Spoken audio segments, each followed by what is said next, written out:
السلام علیکم ورحمت الله وبرکاته ملګرو اوس زما مخې ته یوه داسې ویډیو تیره شوه خو چې کله هم ما هغه ویډیو وکتله نو ما ورته په چغو باندې وجړل ځکه چې په دې ویډیو کې یو بوډا پلار را پاڅېدلی دی او خپل زلمی زوی یې په خپل لاسونو باندې قتل کړی دی او خپل زوی سره ډېر غټ ظلم کړی دی د هغې نه پس بیا هغه بوډا پولیسو هم گرفتار کړی دی او هغه د خپل زوی د غلط کارونو باره کې ټول حقیقت بیان کړو نو ملګرو کو تاسو هغه ویډیو په خپل سترګو کتل غواړئ او د هغه پلار په خپل انټرویو په اوریدل غواړئ نو مهرباني وکړئ کو تاسو زمونږ چینل کې نه وئ نو زمونږ د چینل مخه در سره سبسکرایب کړئ او خوا کې ورسره د ټلۍ بټن ووهئ چې تاسو ته زمونږ خبر ډېر زر در رسي ملګرو دا دردناک خبر په ډیره اسماعیل خان کې راغلی دی چې هلته کې یو بوډا پلار را پاڅېدلی دی چې د هغه ګیره ډیره سپینه ده او هغه تمانچه راغستې ده او د 22 کالو زلمی زوی یې په خپل لاسونو باندې قتل کړی دی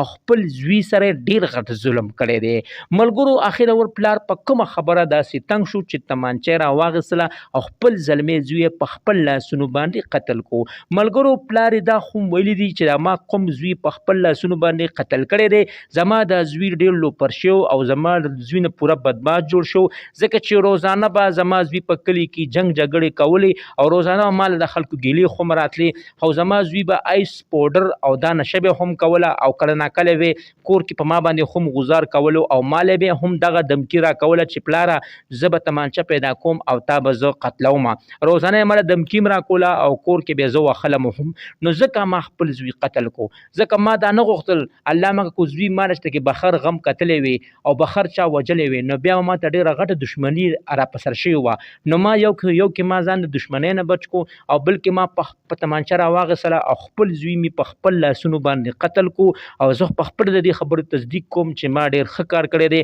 خو زه اوس په دې خبره ډېر سخت خفه یم ځکه کو زما زوی څومره هم ګناهګار و کو زما زوی څومره هم بدعمله و خو هغه زما د زړه ټوکړه وه او زما د جسم نه پیدا شوې وه نو زه اوس په دې خبره ډېر سخت خفه یم او بس زه اوس دې کې څه نشم ویلی خو بېګا هم زوی ماله په خوب کې راغلی